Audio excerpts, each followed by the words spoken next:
Waaqayyoo fayyina keenya ogummaa fayyinaa dhoksaa fayyinaa akkamittiin akka fayyisu of hirka kaa'etu ogummaa isaa immoo beekumsa Kiristoosiin qabaachuu immoo beekumsa Waaqayyoo bira ga'u immoo dubbii macaafa qulqulluu keessa nuu kaa'ee jira. Wangeela Lukaasiin yoo dubbistanii boqonnaa 24:45 irratti caaffatoota akka hubannuu fi sammuun keenya akka nuu banamee jiru achirraa hin arganne jechuudha. Kennaa Waaqayyo tolu nuu kenne gurguddaa keessaa inni tokko sammuu banamaa dubbii Waaqayyoo hubachuu danda'u jechuudha. Macaafa qulqulluu irratti isa barreeffamee jiru hubachuunis kennaa Waaqayyo namaa kennuudha jechuudha. Namoonni macaafa qulqulluu barsiisanii namoonni waldaa keessaa wangeela lallabanii yeroo baay'ee tokkoffaa rakkoo dubbisuu dadhabuurraa kan ka'e akkasuma erga dubbisanii immoo dubbisanii hubachuu dadhabuurraa kan ka'e akkasumas immoo risoorsiin garaagaraa afaan oromootiin jiraachuu dhiisuurraa kan ka'e wanta dubbisan illee afaan oromootiin jiraachuu isaarraa kan ka'e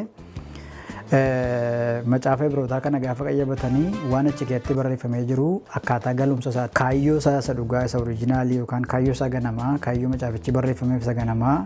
sirriitti hubachuu dadhabuu isaarraan kan ka'e namoota yommuu isaan burjaajessan argina jechuudha. Keessumaa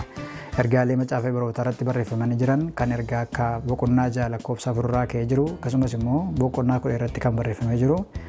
dubbisaniitu amantoonni fayyina isaanii akka isaan dhaban fayyinni kun waan nama harka jiru fakkeessanii yommuu isaan barsiisan argina jechuudha. Inni kun ergaa dhugaa macaafa qulqulluu osoo hin taane macaafa qulqulluu irratti waan barreeffamee jiru hubachuu dadhabuu akkasumas immoo risoorsii garaagaraa dhabuu isaarraa kan ka'e namoonni yeroo tokko tokko barumsa dogoggoraa jechuu hin dandeenyu garuu dadhabina mataa isaanii irraa kan ka'e wanta sirrii hin taane yommuu isaan barsiisan agarra.